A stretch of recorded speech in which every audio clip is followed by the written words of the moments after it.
સ્વાગત છે તમારું સંદીપ જોશી શોમાં। આજે આપણે એક એવા વ્યક્તિને મળીશું જે નોર્મલ અને સિમ્પલ આઈડિયાથી યુનિક અને મોટી બ્રાન્ડ બિલ્ડ કરે છે। આજે આપણે એક એવી વ્યક્તિ સાથે છીએ જેમણે ફ્રેગ્રન્સની દુનિયામાં એક અલગ જ નામ બનાવ્યું છે, એક ગુજરાતી બ્રાન્ડ જે લક્ઝરી અને લાઇફસ્ટાઇલ સાથે બ્લેન્ડ કરે છે, ઉનો અરોમા। આ પોડકાસ્ટમાં આપણે વાત કરીશું ફ્રેગ્રન્સ બિઝનેસ, બ્રાન્ડિંગ અને એન્ટરપ્રેન્યોરશિપ વિશે ઉનો અરોમાના ફાઉન્ડર શાંતનુભાઈ સાથે। Let's explore the brand that smells like success.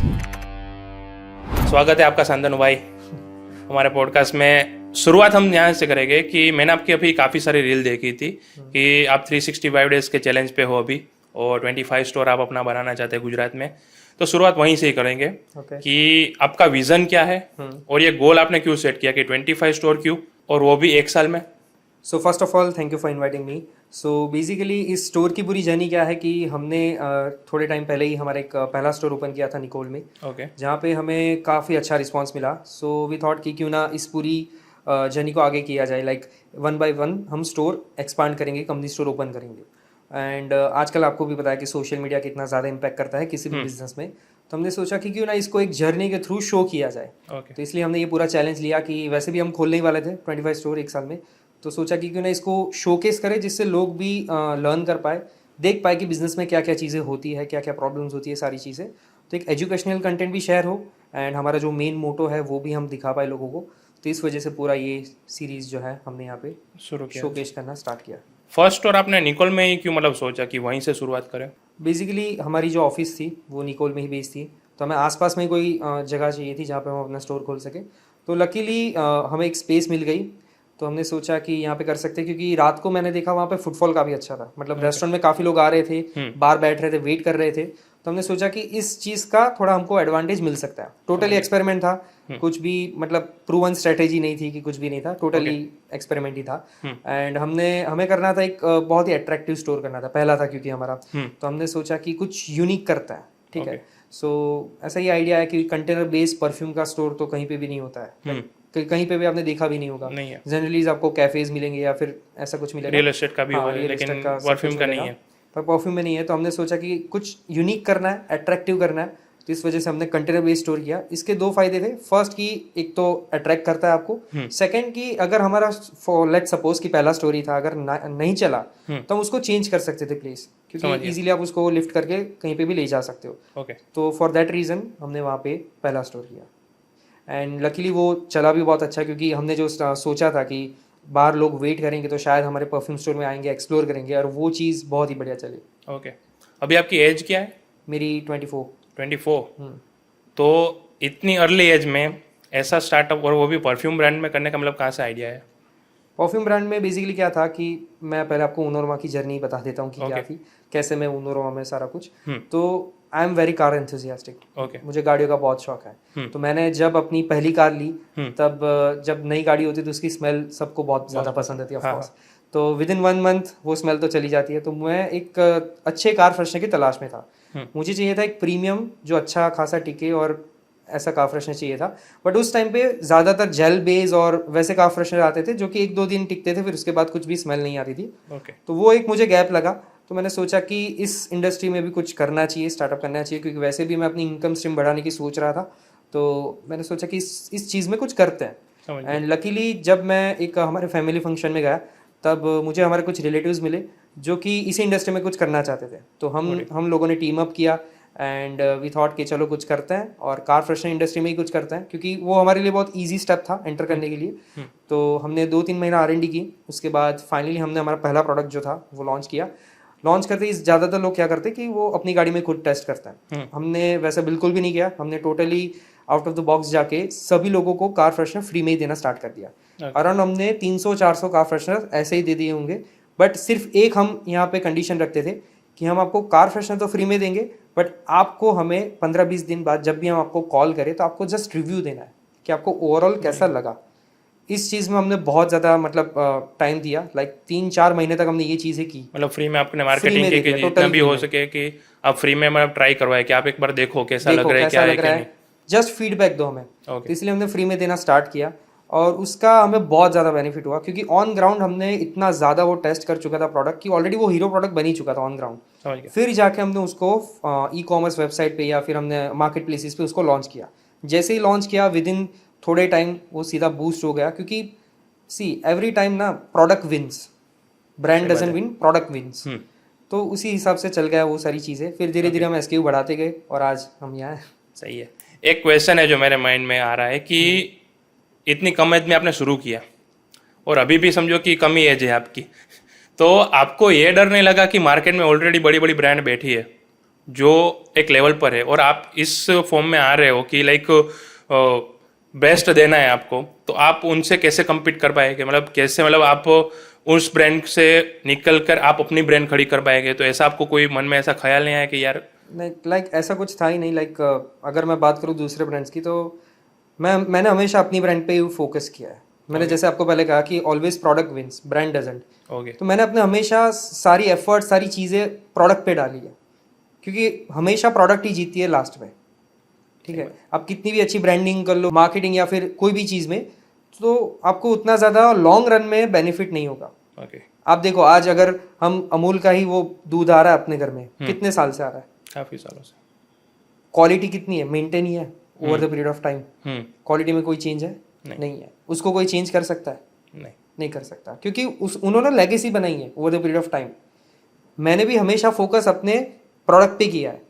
दूसरे क्या कर रहे हैं उससे मुझे कोई फर्क नहीं पड़ता। मैं एक्चुअली सच बोलूँ तो उनको देखता भी नहीं हूँ क्या चल रहा है क्या नहीं। अगर मैं अपने कस्टमरों को अपने प्रोडक्ट से खुश रख पाया तभी मैं जीतूंगा। अगर मैं दूसरों ने कुछ नया किया और अगर वो मैं करूँगा तो फिर मैं कभी भी वो रेस में से बाहर ही नहीं आ पाऊंगा। वो एक तरीके की रैट रेस है, समझ गया मेरे हिसाब से। इतनी कम एज में इतना नॉलेज कहाँ से? नॉलेज तो ऐसा है कि बचपन में बहुत सारी ऐसी चीज़ें देखी है कि लाइक इस टूवर्ड्स मैं मजबूर था कि पैसा तो कमाना पड़ेगा, अदरवाइज नहीं होगा लाइफ में। तो इस वजह से सारी चीज़ें, वो कहते हैं ना कि गॉड प्लान, वही सारी चीज़ें हैं, गॉड प्लान। तो शांतनु भाई, हम आते हैं नेम पे। जो आपका नेम है उनो अरोमा, काफ़ी जगह पर बोलते हैं यूनो अरोमा, यूएनओ अरोमा, तो ओरिजिनल नेम क्या है और इसके पीछे का रीज़न क्या है? सो बेसिकली इसको प्रोनाउंस करते हैं as a uno aroma, not UNO aroma and like that. And ये एक स्पेनिश वर्ड है, उन दो स्ट्रेस, जिसका मतलब होता है नंबर 1। एंड हमें क्या था कि शॉर्ट नेम रखना था, क्योंकि जनरली आप देखोगे कि शॉर्ट नेम जो होता है वो आपको रिकॉल ज़्यादा होता है। अच्छा, अगर कोई लॉन्ग ब्रांड नेम होगा तो इतना ज़्यादा रिकॉल नहीं होता, आपके माइंड में वो सेट नहीं होता है, आपको बोलने में भी थोड़ा मतलब डिफिकल्टीज आती है। तो बहुत सारे डोमेन्स हम चेकआउट कर रहे थे, लकीली हमें ये डोमेन मिल गया। तो हमने देखा कि उनो अरोमा लाइक बहुत ही इजी टू प्रोनाउंस है। हाँ, उन स्ट्रेस इजी टू प्रोनाउंस है और काफ़ी रिकॉल भी आप इजीली कर सकते हो इसको। अच्छा, नहीं सही है, करता है सीधा। इसलिए ये परफ्यूम और जो फ्रेग्रेंस होती है, जो बनाने की प्रोसेस होती है, वो आप पर्सनली इन्वॉल्व होते हो या फिर क्या, मतलब उसका क्या सीन रहता है? मैं डेफिनेटली पर्सनली मैं इन्वॉल्व होता हूँ। एंड ये काफ़ी थोड़ी मतलब लेंदी प्रोसेस होती है। परफ्यूम बनाना इतना ईजी नहीं है। लाइक अगर आपको लास्टिंग चाहिए, आपको अच्छी फ्रेग्रेंस चाहिए, नोट्स एंड एवरीथिंग, तो एक सिस्टमेटिक मैनर में आपको चलना पड़ता है। फर्स्ट ऑफ ऑल आपको ऐसी जगह पे आपका परफ्यूम मेकिंग करना पड़ता है जहाँ पे धूप ज़रा भी नहीं आनी चाहिए। अच्छा, ठीक है, -4 डिग्री कूलिंग चिलर प्लांट के थ्रू जो है ये सारी प्रोसेस होती है। इसमें सबसे मेन पार्ट जो होता है वो होता है ब्लेंडिंग प्रोसेस। ठीक है, जो मतलब कितना 9 to 14 डेज तक का टाइम लेती है। फ्रेग्रेंस और जो अल्कोहल होता है वो दोनों जितना अच्छे से मिक्स होता है उतनी ज़्यादा आपको बढ़िया फ्रेग्रेंस आएगी। और आप कभी देखना कि बॉक्स के पीछे भी लिखा होगा कि आपको इसको जो है वो अंडर 20 डिग्री स्टोर करना है। ऐसा क्यों लिखते हैं? क्योंकि जनरली आपको पता नहीं होगा, बहुत सारे लोगों को इंडिया में हमें नहीं पता है कि हम क्या करते हैं, धूप में कहीं पे रखते हैं। हम जनरली हमारे स्टोर में जब कभी भी कोई भी हमारा परफ्यूम बन के आता है, हम कस्टमर को बोलते हैं कि आप जाके इसको सीधा फ्रिज में रखो। उसका एक ही रीज़न है कि जितना ज़्यादा आप उसको कोल्ड टेम्परेचर में रखोगे उतना ज़्यादा वो अच्छे से बॉन्ड होगा, अच्छे से फ्रेग्रेंस आएगी। और अगर आपने इसको गलती से धूप वूप में रख दिया तो पूरी फ्रेग्रेंस बिगड़ जाएगी। अच्छा, सो कभी भी आपको आपके परफ्यूम को जो है बाहर धूप में स्टोर नहीं करना है या कहीं पे भी ऐसा स्टोर नहीं करना है। हो सके तो फ्रिज में स्टोर करो, कोई भी प्रॉब्लम नहीं आती है, बट बहुत ही बढ़िया आपको रिजल्ट रहेगा अगर आप। लेकिन अगर टिपिकल गुज्जू की बात करें हम, तो हमारी मम्मी तो फ्रिज में रखना ही नहीं देगी, क्योंकि वो बोलेगी कि भाई इसमें फ्रेग्रेंस रह जाएगी और ये हो जाएगा, हो जाएगा, बिगड़ जाएगा, हाँ, वही स्मेल आ जाएगी। एग्जैक्टली। बट ऐसा कुछ नहीं होता है। हम हमारे स्टोर में जब भी हम लाइव फ्रेग्रेंस बना के देते हैं, वो फ्रेग्रेंस क्या होती है, पहले से ही प्री प्रोसेस्ड होती है। ठीक है, उसके बाद आपको उसको रेफ्रिजरेशन में रखना ही पड़ता है। उसके बाद ही आपको अच्छा सा लास्टिंग मिलेगा, सारी चीज़ें मिलेगी। अदरवाइज अगर उसको आपने अभी क्या वो फ्रेशली बना होता है स्टोर पे, उसको ही अगर आप सीधा यूज़ करने लगोगे या फिर अगर आप उसको थोड़ा एजिंग प्रोसेस इसको कहते हैं। जितना ज़्यादा वो एजिंग करेगा उतना ही ज़्यादा बढ़िया सी फ्रेग्रेंस आपको निकल के आएगी। ओके। इसीलिए कई बार ऐसा होता है जैसे आपने फ्रेशली बनाया है, जैसे आप उसको स्प्रे करोगे तब उसकी स्मेल अलग आएगी, और अगर आप उसको 10-15 दिन बाद देखोगे उसकी स्मेल टोटली डिफरेंट आएगी। ओके। अभी थोड़ा ये कंट्रोवर्शियल मैं क्वेश्चन ले रहा हूँ कि काफ़ी सारे परफ्यूम देखा, समझो कि बॉयज़ में रहता ही है कि परफ्यूम के लिए ज़्यादा क्रेज रहता है, तो काफ़ी सारे मैंने ऐसा परफ्यूम देखे जो 3-3 लाख, 2-2 लाख, 5-5 लाख के मिलते हैं, ठीक है। तो उसमें क्या मतलब डिफरेंस क्या रहता है वैसा कि इतना ज़्यादा महंगा वो बेचते हैं? First of all the raw material. अच्छा। रॉ मटेरियल वो बहुत ही ज़्यादा महंगे होते हैं। अच्छा। सेकेंड दी एजिंग प्रोसेस, जितना वो पहले से ही जब वो फिनिश प्रोडक्ट होता है उसमें पहले से एजिंग सारी चीज़ें होती है। ओके। वो होता है। And third the brand value, brand के नाम पे। अच्छा, ब्रांड के नाम पे चल रहे हैं। अगर ओनोरमा की बात करें तो सबसे कम रेंज में कौन से परफ्यूम है और सबसे हाईएस्ट रेंज में कौन से परफ्यूम है? सो बेसिकली हमारी जो प्राइस रेंज है वो स्टार्ट हो जाती है 149 से। 149 से आपको हमारे अत्तर्स जो है वो मिलना स्टार्ट हो जाता है। एंड हाईएस्ट जो है हमारा एक प्रीमियम सेगमेंट जो कि हमने रिसेंटली लॉन्च किया है, रिवेरी करके है, और रिवेरी है, वाइटवुड है, उन एलिगेंस है। वो सारे परफ्यूम्स जो है फिनिश वर्जन में वो आपको 1500 तक की रेंज में है। हमारा बेसिकली एम यही है कि हमको बेस्ट क्वालिटी प्रोडक्ट बहुत ही अफोर्डेबल रेट में देना है। क्योंकि अगर आप इंडिया में कोई भी ब्रांड देखोगे परफ्यूम की, तो वो क्या करते हैं, बहुत ही मतलब एक चीप प्राइस पॉइंट पे सेल करते हैं। डेफिनेटली चीप प्राइस पॉइंट पे सेल करो, कोई बात नहीं है, बट इंग्रेडिएंट्स उसमें उस तरीके के नहीं होते। जैसे कि आपने अभी पूछा कि प्रीमियम ब्रांड जो है जो 2-2 लाख के वो आते हैं, वो परफ्यूम इतने महंगे क्यों होता है? तो हम भी उस हिसाब से ही इंग्रेडिएंट्स लेते हैं, हम भी वहीं से सोर्स करते हैं, हम भी वही यूज करते हैं, बट हम वो ब्रांड वैल्यू वाला जो है फैक्टर वो चार्ज नहीं करते। समझिए। और दूसरी बात ये है कि उन परफ्यूम्स में क्या होता है कि आपको ना स्किन प्रॉब्लम होने के चांस काफ़ी ज़्यादा बढ़ जाता है, क्योंकि एज आई टोल्ड यू कि उसमें चीप इंग्रेडिएंट्स यूज़ किए गए हैं। उसकी वजह से ये काफ़ी चीज़ें होती है, और ऑल्सो उसकी लास्टिंग भी अगर आप देखोगे तो बहुत ही कम रहेगी, 2-3 घंटा रहेगा, उसके बाद टोटली चला जाएगा। तो अपने में कितना रहता है? अपने में 8 to 12 आवर्स। अच्छा। इजीली। ओके, इजीली उतना तो रहता ही है। और आफ्टर वॉशिंग भी रहता है थोड़ा बहुत कि नहीं रहता है? उसमें क्या रहता है कि जितना ज़्यादा ऑयल कॉन्सेंट्रेशन रहेगा उतना ज़्यादा आपका लास्टिंग पे इफेक्ट पड़ता है। जितना ज़्यादा ऑयल कॉन्सेंट्रेशन उतना ज़्यादा लास्टिंग, ठीक है। एंड अगर हम बात करें, आपने जैसे बोला कि 2-3 दिन तक टिकता है कि नहीं, वो सारी चीज़ें होती है अत्तर में। क्योंकि अत्तर जो होता है वो रॉ ऑयल होता है, फ्रेग्रेंस ऑयल। जैसे आप उसको अप्लाई करोगे वो 2-3 दिन तो क्या, मैं तो बोलता हूँ 6-7 दिन तक टिकेगा, ठीक है, क्योंकि वो रॉ है, रॉ फॉर्म में है, वो इवापोरेट नहीं करता है, इस वजह से वो टिकता है। और परफ्यूम में क्या रहता है कि वो अल्कोहल भी होता है मिक्स्ड, उसकी वजह से उसकी लास्टिंगनेस कम होती है। जितना ज़्यादा अल्कोहल रहेगा उतना ज़्यादा लास्टिंग कम रहेगा। ओके। तो आपने जब ये ब्रांड शुरू किया था तो सबसे पहली प्रोडक्ट आपने क्या रखी थी? सबसे पहली product as I already said हमारा कार फ्रेशनर ही था, जो कि अब तक मतलब 4.5 लाख से भी ज़्यादा कार फ्रेशनर हम सक्सेसफुली सेल कर चुके हैं। अमेजोन पे भी अगर आप रिव्यू देखोगे हमारे, तो 5000 से भी ज़्यादा रिव्यू है। तो समझ सकते हो कि कितना ज़्यादा हमने अमेजोन पे सेल किया होगा, क्योंकि रिव्यू बहुत कम लोग देते हैं। आपको भी पता है कि एक बार प्रोडक्ट हम लेते हैं कहीं पे भी अमेजोन में, तो बहुत मैं कभी भी रिव्यू नहीं देता, टू बी फ्रैंक, आप भी नहीं देते होगे। तो बहुत ही कम लोग रिव्यू देते हैं। उसमें 5000 अगर हमारे रिव्यू है तो हमारे सेल्स कितना हुआ होगा?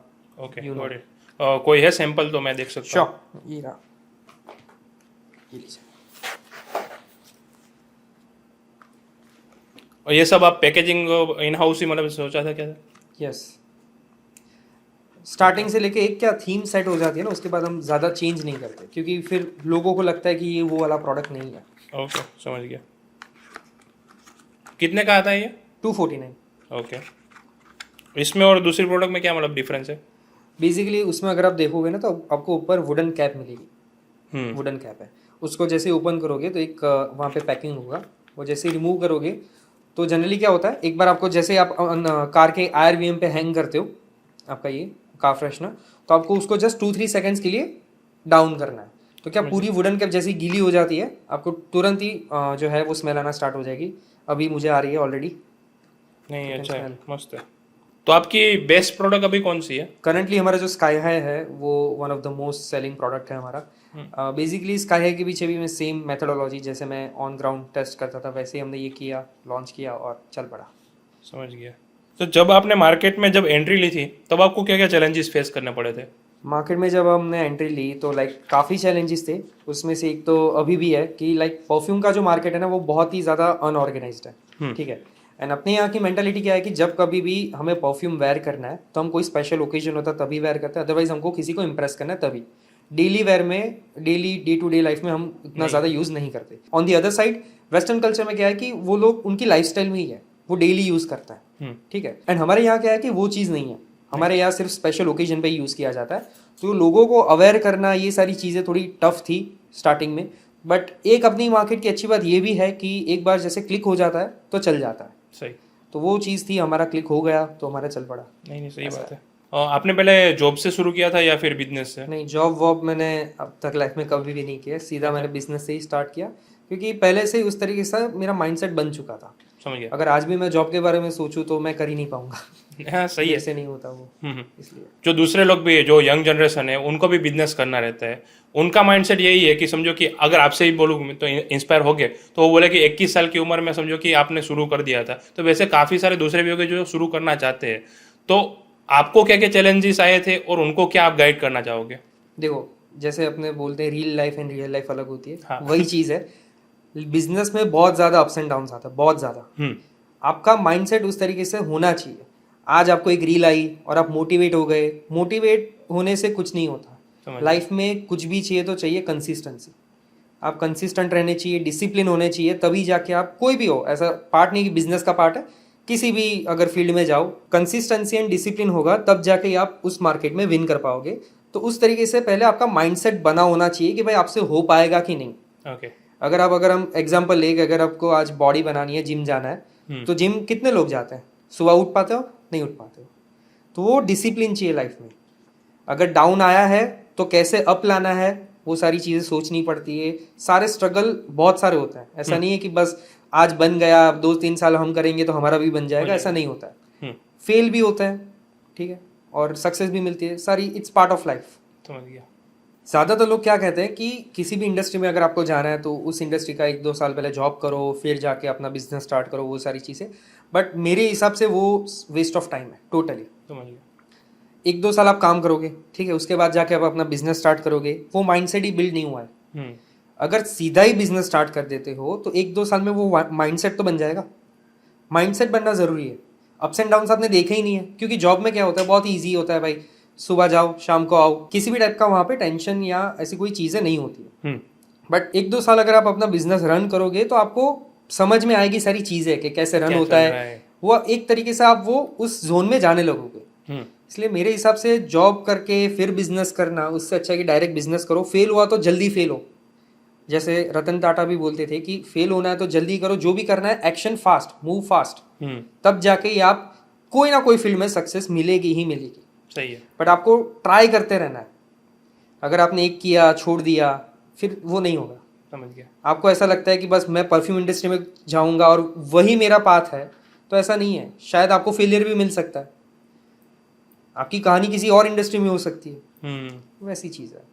और एक तो क्या है, स्टार्टअप में ना आपका वर्किंग कल्चर बहुत अच्छा होना चाहिए।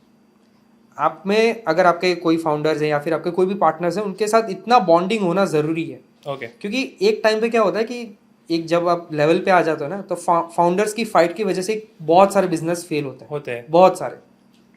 आपको उसके ऊपर भाई से भी ज़्यादा, मैं तो बोलूँगा, विश्वास होना चाहिए, तब जाके वो धंधा बनेगा। सही बात।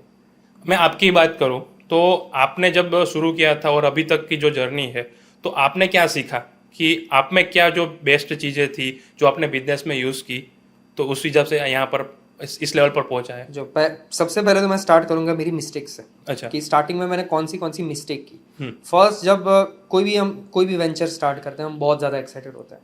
तो स्टार्टिंग में सीधी सी बात है, थोड़ी एज भी यंग थी और सारी चीज़ें थी, तो थोड़ा गलत हायरिंग मेरे से हो गया। अच्छा। तो वर्किंग कल्चर और वो सारी चीज़ें थोड़ी बहुत ऊपर नीचे हुई थी। फिर जाके मुझे ऐसा लगा कि कोई बात नहीं, मैं अकेला कर लूँगा सारी चीज़ें, तो वो भूल जाओ। अगर आपको ऐसा है कि सारी चीज़ें मैं कर लूँगा, अच्छे से कर लूँगा, तो वो नहीं होती। आपको कौन सी स्किल सीखनी पड़ेगी? एज अ फाउंडर कह लो या फिर कोई भी कह लो, CEO कह लो, कुछ भी, आपको लोगों से काम करवाना सीखना पड़ेगा कि आप लोगों से काम निकलवा पाते हो कि नहीं निकलवा पाते हो। वो सीख गए तो फिर सब चलेगा। ओके। अगर आपको वही नहीं आ रहा है तो फिर कुछ नहीं होगा। और दूसरी कि आपका लोगों के साथ कनेक्शन होना चाहिए। अगर मेरा कोई भी टीम मेंबर है, उसको कभी भी मैं एज अ फाउंडर या एज अ CEO नहीं मिलता, एज अ फ्रेंड ही मिलता हूँ। उससे क्या है कि कन्वर्जेशंस होती है, उसके कुछ थॉट्स हैं वो मेरे तक पहुँचते हैं, मेरे थॉट्स उन तक पहुँचते हैं, तो इस हिसाब से मुझे ऑन ग्राउंड पता चलता है कि कस्टमर को क्या चाहिए, क्या सारी चीज़ें हैं। एक वर्किंग कल्चर जो है ना बहुत इंपॉर्टेंट है। और इवन जैसे बहुत सारे कहते भी है लोग कि आपकी टीम सबसे बेस्ट होनी चाहिए, वो डेफिनेटली है। आपकी टीम विंस, आप अकेले अकेले नहीं जीत पाओगे कभी भी। आपकी अगर बेस्ट टीम होगी, बेस्ट लोग होंगे आपके पास, तभी जाके जीत पाओगे। सही है। और सभी लोगों की ना एक स्किल होती है, आपको उसको पहचानना पड़ेगा कि अगर आपकी स्किल अगर वीडियो बनाने में है तो आपको उस जगह पे डालना है, क्योंकि आपका वो एरिया ऑफ इंटरेस्ट है। अगर आपकी स्किल वीडियो बनाने में और अगर मैं आपको डालूंगा प्रोडक्शन में तो वो नहीं मजा आएगा, आपको भी नहीं आएगा, मुझे भी नहीं आएगा, वो वर्क ही नहीं निकल पाएगा। ऐसा है। थोड़ा भी मैं पर्सनल क्वेश्चन पूछ रहा हूँ, अगर मैं ईयरली टर्नओवर की बात करूँ तो वो कितना होगा आपका? आपकी ड्रीम कार कौन सी है? लैम्बोर्गिनी उरुस। कितने की आती है? 4-4.5 करोड़। बस उसका 10x। 10x? Just kidding. भगवान की दया से अच्छा है। अच्छा, सही है, सही है। आप अभी तक शार्क टैंक में क्यों नहीं गए हैं? मेरा ऐसा मानना है कि शार्क टैंक में ज़्यादातर लोग सिर्फ ब्रांड एक्सपोजर के लिए जाते हैं एंड हमें नहीं जाना, क्योंकि हमें करनी है एक लेगेसी क्रिएट। ठीक है। एंड अभी हमें एज सच फंडिंग की कोई ज़रूरत नहीं है। हमारा repeat ratio highest in the segment है एंड अच्छा है, अभी हमारा कस्टमर्स के साथ अच्छा चल रहा है, तो इस वजह से शार्क टैंक में कोई अभी के लिए कोई प्लान नहीं है। तो शांतनु भाई, हमारा एक सेगमेंट होता है पॉडकास्ट का, रैपिड फायर राउंड। तो वो हम शुरू करेंगे, हम आपको क्वेश्चन करेंगे और आपको तुरंत जो आपके दिमाग में है वो आपको हमें आंसर करना है। ठीक है। एक परफ्यूम जो आप रोज लगाना चाहते हो? वैसे तो बहुत सारे मेरे पास ऑप्शन है, but sky high any day. Sky high, okay. क्या परफ्यूम टेस्ट करने से पहले कॉफी स्मेल करना जरूरी है? डेफिनेटली, अगर बहुत सारे परफ्यूम आप टेस्ट कर रहे हो तो करना चाहिए। ओके। सैंडलवुड या ऊद, कौन सा फेवरेट है? ऊद। ऊद। सुबह उठते ही पहली चीज आप क्या करते हो? ब्रश। चाय या कॉफी? कॉफी। अगर एक दिन बिना मोबाइल रहना पड़े तो क्या करोगे? डेफिनेटली मैं तो रहना चाहता हूँ। आपका फेवरेट ट्रैवल डेस्टिनेशन कौन सा है? फ्रांस। रात में आप जल्दी सोते हो या फिर लेट नाइट? जल्दी सो जाता हूँ। आपका पहला क्रश कौन था? टाइम ही नहीं मिला है। यहाँ सिर्फ सच चलेगा। नहीं, सच में टाइम ही नहीं मिला है। मैरिज हो गया कि बाकी है? बाकी है। कोई है लाइफ में कि अभी नहीं है? मतलब हो चुका है, एंगेजमेंट हो चुकी है। ओके। अगर आपको सुपर पावर मिल जाए तो कौन सी चीज आप बदलना चाहोगे? आपकी चैनल।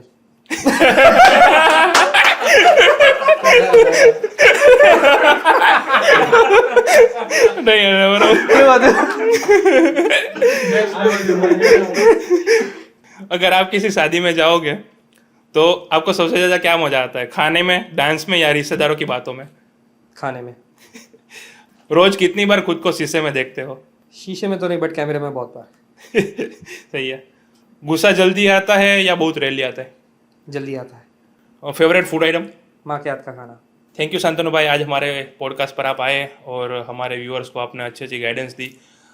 एक चीज़ हमारे व्यूअर्स को आप अगर बोलना चाहेंगे तो वो क्या रहेगा? मैं तो यही कहना चाहूँगा कि keep working hard and never give up. Thank you so much पूरा पॉडकास्ट देखने के लिए, और यहाँ तक आपने देखा है तो सब्सक्राइब करके भी जाना, और ऐसे ही नए नए पॉडकास्ट आपके लिए आते रहेंगे। Thank you, bye bye.